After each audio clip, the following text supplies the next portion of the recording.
भगवान के वियोग में उद्धव से वे कहती हैं कि हमारे नेत्र दिन रात बरसते रहते हैं।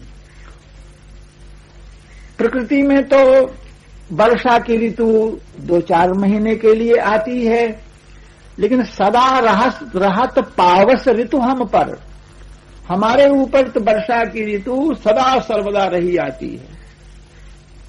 जब से श्याम सिधारे श्याम सुंदर के चले जाने के बाद दिन रात मेरे नेत्र और बरसते रहते हैं, आंसुओं का प्रवाह चलता रहता है।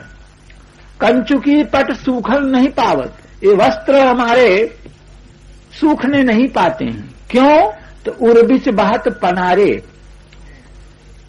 छत पर पानी गिरता है तो जैसे पनारा बहने लग जाए, उस तरह से नेत्रों से जो वर्षा होती है, पनारा चलता है, वस्त्र भीग जाते हैं। और अंजन थिर न रहत आंखियन में, आंख में कदाचित हम कज्जल लगावें तो वहां आंसुओं के मारे कज्जल आंख में ठहरता नहीं है, आंसू आने लग जाते हैं। उस आंसुओं को पोंछना पड़ता है, पोंछते पोंछते कर कपोल भय कारे, हाथ भी काला हो जाता है, कपोल भी काले हो जाते हैं। निशिदिन बरसत नयन हमारे, सूरदास यह ब्रज डूबत है, काहे न ले उबारे।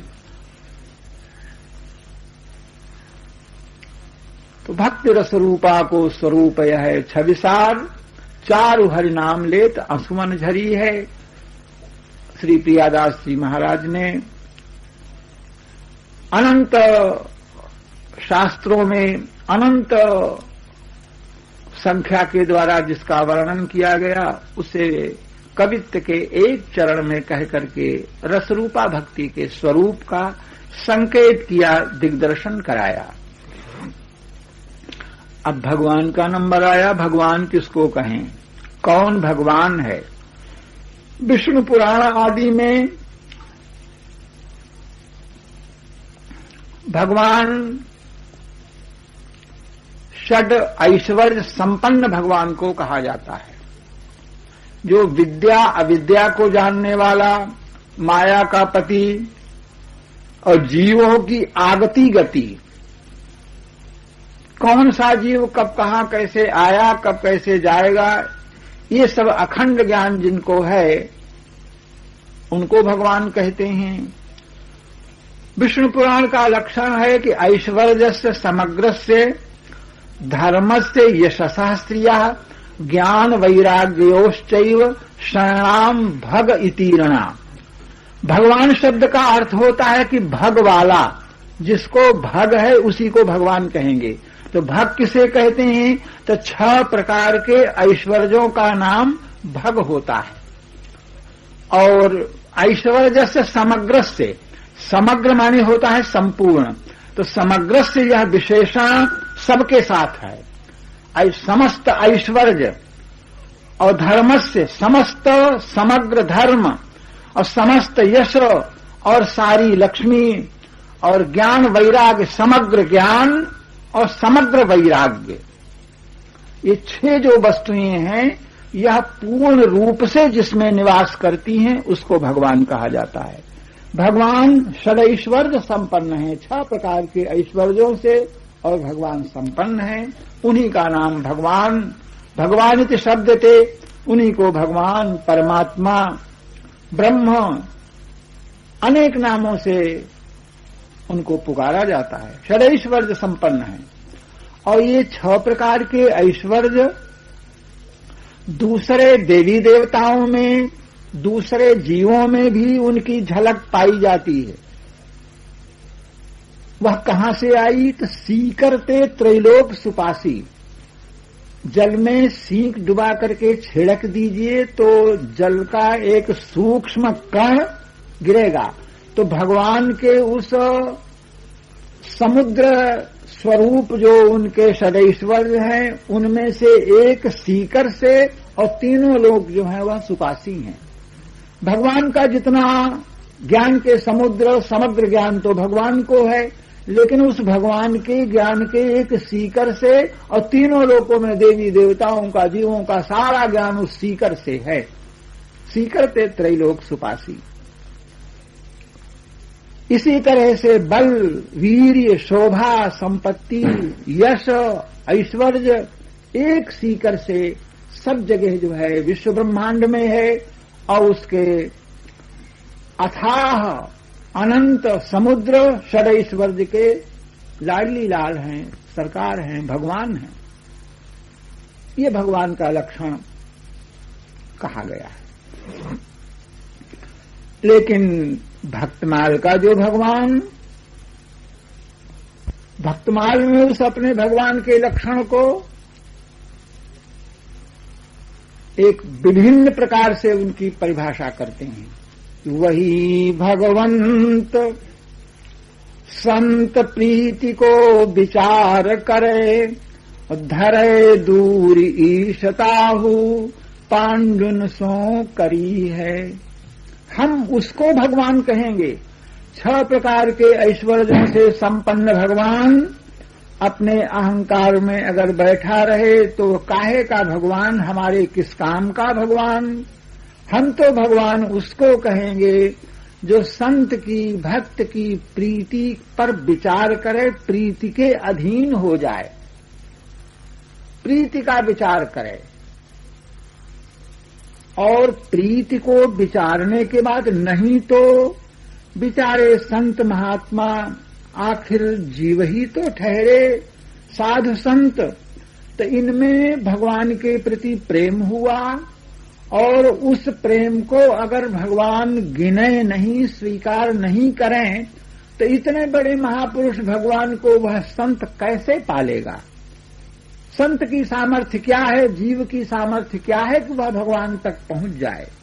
तो स्वयं भगवान ही उस अपने संत के प्रेम को देख करके, और थोड़े से प्रेम को देख करके, एक बार के प्रेम पूर्वक नामोच्चारण को देख करके, चरणों में एक पुष्प किसी भक्त ने अर्पण कर दिया है तो उतने मात्र से तुलसी दल मात्रेण जलस्य चुलुकोन्मात् विक्रीणीते समात्मानम भक्तेभ्यो भक्तवत्सला। भक्तवत्सल भगवान हम उसको कहेंगे जो भक्त के प्रति प्यार रखता हो।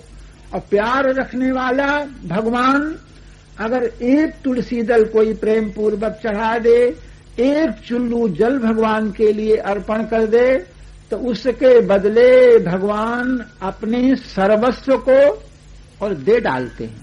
भक्त को सर्वस्व दे देते हैं, स्वयं अपने तक को दे देते हैं, संसार की संपत्ति नहीं। और को थोड़ो ही करत तो मानो कृत जाल है। भगवान इतने कृतज्ञ हैं कि भक्त की छोटी सेवा पर, थोड़ी सी सेवा पर इतना प्रसन्न हो जाते हैं कि मानो इसने बहुत कुछ किया है, मानो कृतजाल है। थोड़ा कुछ अर्पण करने पर, थोड़ा कुछ करने पर और भगवान उसको बहुत करके मान लेते हैं। पत्रम पुष्पम फलम तोयम, यह श्लोक गीता में और भागवत में एक सा श्लोक आया है। हमको कोई पत्ता अर्पण कर दे, फल कर दे, फूल दे दे, केवल जल ही हो, प्रेम पूर्वक अगर कोई समर्पण करता है तो वहां अणुमात्र और भूरियों में भवेद, एक कण जो है वह मन भर हो जाता है। और प्रेम नहीं है तो चाहे हमारे लिए कोई मन भर अर्पण कर दे तो वह कण के समान भी नहीं होता है, उसको भगवान उधर देखते ही नहीं है। और कण एक प्रेम से एक कण भी अगर कोई भगवान को अर्पण करता है तो भगवान उतने से ही संतुष्ट हो जाते हैं, क्योंकि भगवान को संतुष्ट करने में कोई पदार्थ सहायक नहीं है।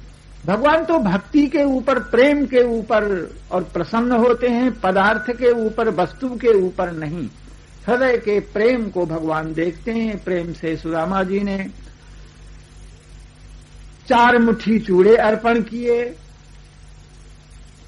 दुर्वासा जी ने प्रेम से, विदुर जी ने प्रेम से भगवान को शाक का भोग लगाया, शबरी के फलों को भगवान ने खाया। तो प्रेम पूर्वक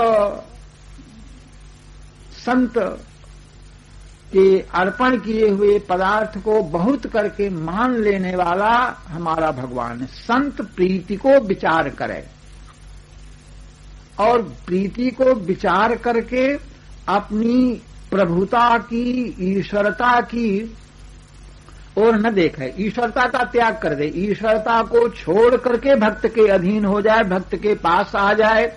और नहीं इतना बड़ा ऊंचा पर ब्रह्म परमात्मा ईश्वर, अब कहां है बेचारा भक्त।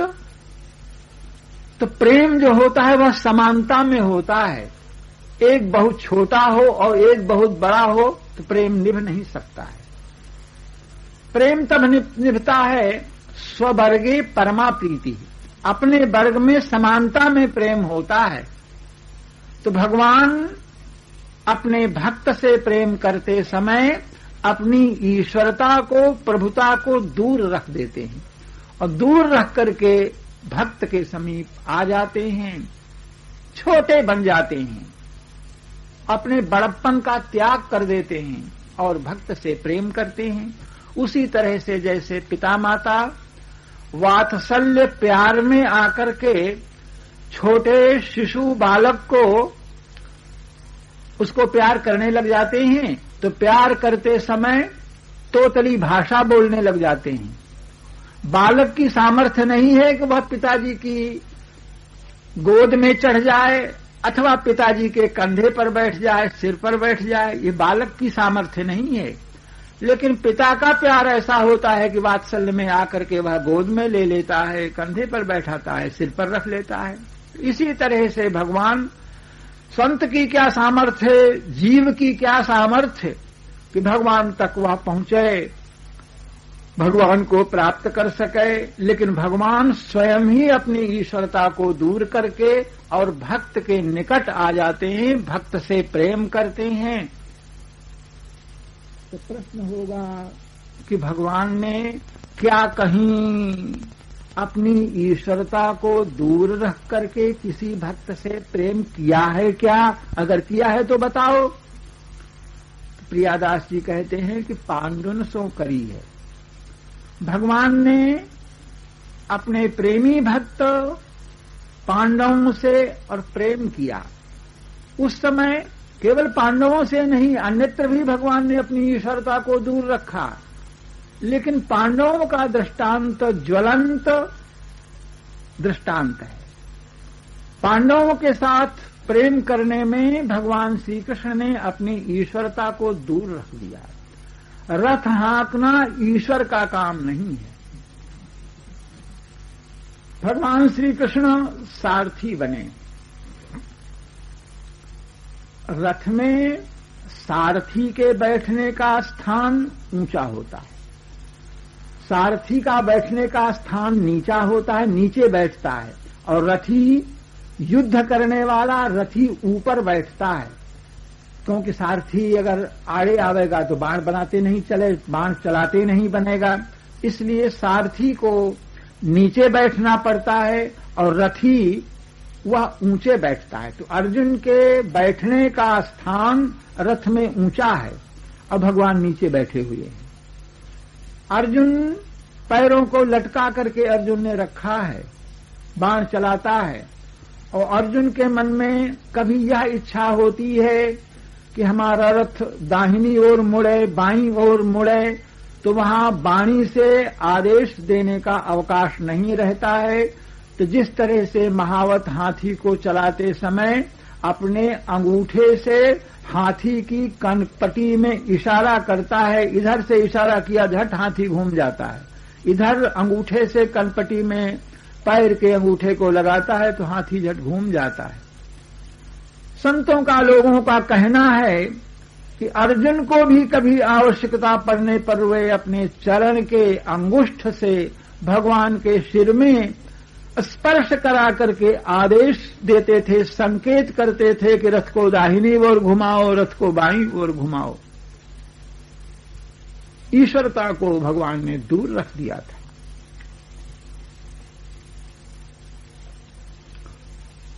भगवान युद्ध हो रहा था, घोड़े प्यासे। उस समय सारथी को घोड़े थक गए हैं, घोड़े प्यासे हैं। अर्जुन से कहा कि युद्ध बंद कर दो, घोड़ों को पानी पिलाना है, घास खिलाना है, विश्राम देना है। थोड़ी देर के लिए युद्ध रोका गया। भगवान ने बीच युद्ध के मैदान में युद्ध हो रहा है, युद्ध बंद नहीं हुआ है। उस समय भगवान ने झट घोड़ों को खोल दिया।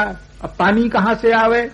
तो अर्जुन से कहा कि जल प्रकट करो। बाण मार करके अर्जुन ने गंगा का जल प्रकट कर दिया, घोड़ों को पानी पिलाया गया और घोड़े जो है वह लौटने से घोड़े को विश्राम मिलता है। धरती में धूल में लौटा घोड़ों ने और भगवान ने उनकी मालिश किया। कोई झूठे सारथी नहीं थे कि केवल हाँकते हाँकते थे। सारथी का काम रथ हाँकने के साथ साथ घोड़ों की मालिश करना, घोड़ों को चारा खिलाना, सब कुछ सारथी का काम है। तो भगवान इन सारे कामों को करते थे। घोड़ों की भगवान ने मालिश की, उनको जल पिलाया और इसके बाद फिर घोड़ों को जोता, पुनः युद्ध जो है सो आरंभ हुआ। महाभारत के संग्राम में अगर कोई श्री कृष्ण को ढूंढता कि हमको श्री कृष्ण के पास जाना है, भगवान कहाँ मिलेंगे, तो जहां राजाओं के कैंप थे उन कैंपों में श्री कृष्ण का आसन नहीं था, वहां वो नहीं मिलते। लेकिन सारथियों के जो कैंप थे उनमें भगवान का आसन था। धरे दूरी ईशता हो। भगवान ने केवल सारथी का ही काम नहीं किया। भगवान उन पांडवों के प्रेम के इतने अधीन हो गए थे कि उनके पीछे पीछे चलते थे। उनके सेवक बनकर के, अनुचर बनकर के। युधिष्ठिर आयु में श्री कृष्ण से बड़े थे, इसलिए भगवान श्री कृष्ण युधिष्ठिर जी के चरणों में प्रणाम करते थे। उनके पीछे पीछे सेवक की तरह उनके पीछे पीछे चलते थे। पांडवों के सेवक बने, सारथी बने, सेवक बने।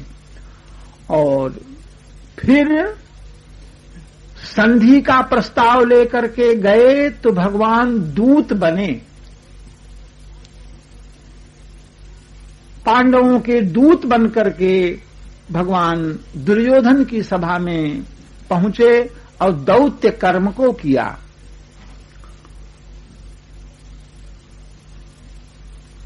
इसके साथ साथ रात्रि में शिविर में पहरेदार की तरह भगवान बैठ करके पहरा दिया करते थे। रक्षा करने के लिए रक्षा करते थे, पहरा जो है वह दिया करते थे। शिविर में भगवान पहरेदार का भी काम करते थे और विधिकृत उनकी आज्ञा को मानते थे। और गुरुश्च, उन पांडवों के गुरु भी थे। समय समय से उनको उपदेश देने वाले भी थे। राजसूय यज्ञ में उनकी अग्र पूजा हुई। इस तरह से भगवान ने अपनी ईश्वरता को दूर रख करके पांडवों से प्रेम किया। भगवान का अपना यह स्वभाव है, ईश्वरता को दूर रखते हैं। शबरी के आश्रम में भगवान श्री राम जी गए तो जूठे फल शबरी के खाए, तो कहां रह गई ईश्वरता। ईश्वरता को दूर रख करके भक्त के साथ भगवान प्रेम करते हैं। तुलसीदास जी ने एक पद में, विनय पत्रिका के पद में इस बात को कहा है, आप लोग रोज गाते हैं। ऐसी हरि करत दास पर प्रीति। भगवान अपने भक्त के ऊपर इस प्रकार प्रेम करते हैं कि निज प्रभुता विसारी जन के बश होत सदा यह रीति। अपनी प्रभुता ईश्वरता को भूल करके अपने भक्त के प्रेमी के अधीन हो जाते हैं। और यह भगवान का स्वभाव, भगवान की यह रीति एक दिन की नहीं है, सदा यह रीति, सदा सर्वदा से भगवान का अपना ऐसा स्वभाव, उनकी यह रीति चली आई है। प्रमाण दो। तो तुलसीदास जी प्रमाण देते हैं, यही बांधे सुर असुर नाग नर प्रबल कर्म की डोरी, सोई अविच्छिन्न ब्रह्म जसुमति हठ बांध्यो सकत न छोरी। जिस पर ब्रह्म परमात्मा ने कर्म के बंधन में सारे जीवों को, ब्रह्मा से लेकर के चींटी पर्यंत सब जीवों को कर्म के बंधन में बांध रखा है, उस अखंड ब्रह्म परमात्मा भगवान श्री कृष्ण को और मैया ने बांध दिया, मुखल में बांध दिया। और बांधो सकत न छोरी, जीव ने जो, भक्त ने जो भगवान को बांधा उसमें, और भगवान ने जो जीवों को बंधन में डाला उसमें अंतर है। भगवान ने कर्म बंधन में डाला है, जीव अगर सत्संग करे, साधन करे तो कर्म बंधन से छूट सकता है, वो स्वतंत्रता है। तपस्या करके, त्याग करके, भक्ति करके, ज्ञान करके वह कर्म बंधन से छूट सकता है, छूटने के लिए उसको अवकाश है। लेकिन माता यशोदा ने जो ऊखल में बांध दिया है तो सकत न छोरी, स्वयं भगवान छूट नहीं सकते हैं। जब अर्जुन का उद्धार हुआ तो वे कहने लगे कि महाराज आपको खोल दूं। अरे कहा नहीं नहीं, भगवान ने कहा कि मैं स्वयं तुम बंधे हुए जमलार्जुन का, नलकूबर मणिग्रीव का उद्धार करने के लिए तो मैंने बंधन स्वीकार किया। भगवान ने आज ऊखल में बंधना क्यों स्वीकार किया? तो जमलार्जुन का उद्धार करना था। तो तुम्हारे उद्धार के लिए तो मैंने बंधन स्वीकार किया है, और तुम हमको क्या खोलोगे? सिद्धांत है कि जे बांधे सोई छोड़े, जो बांधने वाला है वही खोल सकता है। भक्त ने हमको बांधा है तो चाहे मैया खोल दे, चाहे बाबा खोल दे, दूसरा कोई खोल नहीं सकता। स्वयं भगवान उस प्रेम के बंधन से मुक्त नहीं हो सकते। पुनः जाकी माया बस बिरंच शिव नाचत पार न पायो, करतल ताल बजाए ग्वाल युवतिन सोई नाच नचायो। ऐसा क्यों? तो ऐसी हरि करत दास पर प्रीति। भगवान अपने भक्तों पर इस प्रकार का प्रेम करते हैं। भगवान की माया के अधीन होकर के जितने भर जीव हैं वह सब नाचते हैं। विविध प्रकार के कर्मों को करना, 84 लाख योनियों में जाना, ये नाच है। 84 लाख प्रकार के नाटक हैं, जीव दिखाता है उनको। नाचने का वर्णन भी, नाचत ही निश दिवस मर्यो, अब मैं नाचूं बहुत गोपाल। तुलसीदास और सूरदास के ये पद हैं।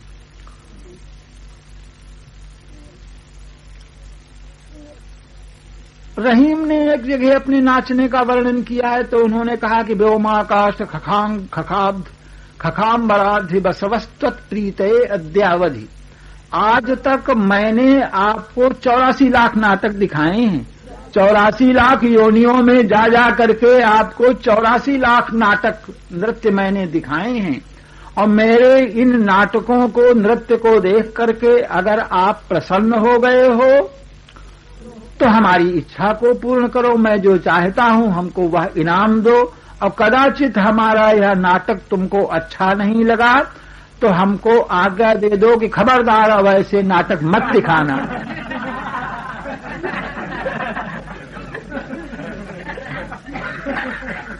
रहीम जी कहते हैं कि आज्ञा, अगर प्रसन्न हो गए हो तो 84 से मुक्त कर दो, हमको इच्छित वरदान दो, अपने चरणों में भक्ति दो।